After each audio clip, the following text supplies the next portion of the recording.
څومره خواږه دي څومره ښه ملګري د محبت د ښار درانه ملګري څومره په ګرانو راغونډ صابره څه په اسانه شو خواره ملګري.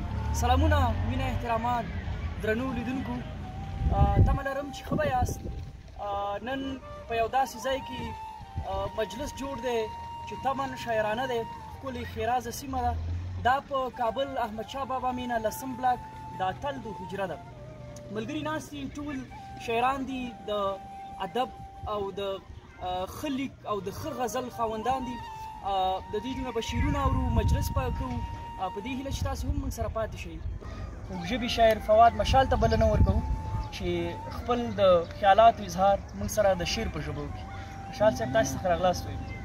بس یو غزل دی نه وایي، هر څه په ګنډه وایي ودې وایي، هر څه په ګنډه وهي ودې وهي، ودې وایي ژوند ښه ملنډه ودې وهي. دنیا بازار دی د وحشت بازار دی، هر څوک کمنډه وایي ودې وایي. و یتیمې وژاړه و ښې وکړه، اوس ګوره کونډه وایي ودې وایي. او په ما یې کبر وکړ خواره شوله، اوس خپله ټنډه وایي ودې وایي. یا لیونی نه دی خو ښه هوښیار دی، خبر بربنډه وایي ودې وایي. کله غزلونه مې هر یو ښکلی مشاله ونډه وایي. ډېره مننه مشال صاحب.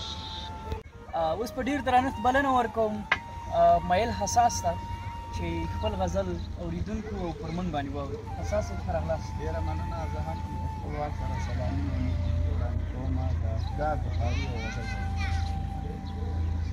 وایي که سوځولو ته مې دی راځي نو نه دی راځي، که سوځولو ته مې دی راځي نو نه دی راځي، چې د رقیب سره لالی راځي نو نه دی راځي.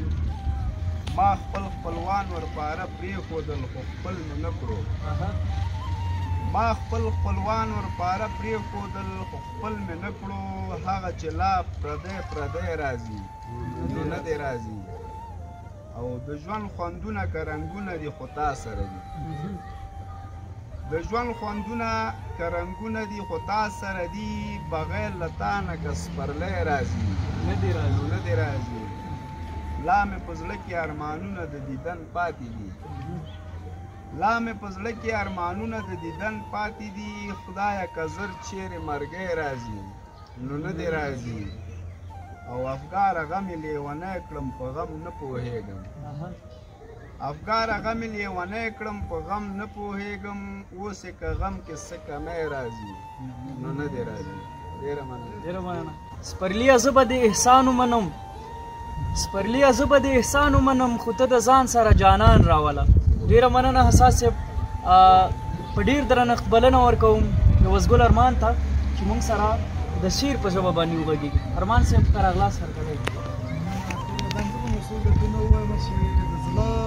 سلطان باندې د هیڅ نه کېږي، د زړه سلطان باندې د هیڅ نه کېږي، په یو انسان باندې د هیڅ نه کېږي. ما ته په سر کله اسمان غوندې دی، په دې اسمان باندې د هیڅ نه کېږي. نور ملکو د خدایه خپله خوښه افغانستان باندې د هیڅ نه کېږي. ډېر ښکلی. زما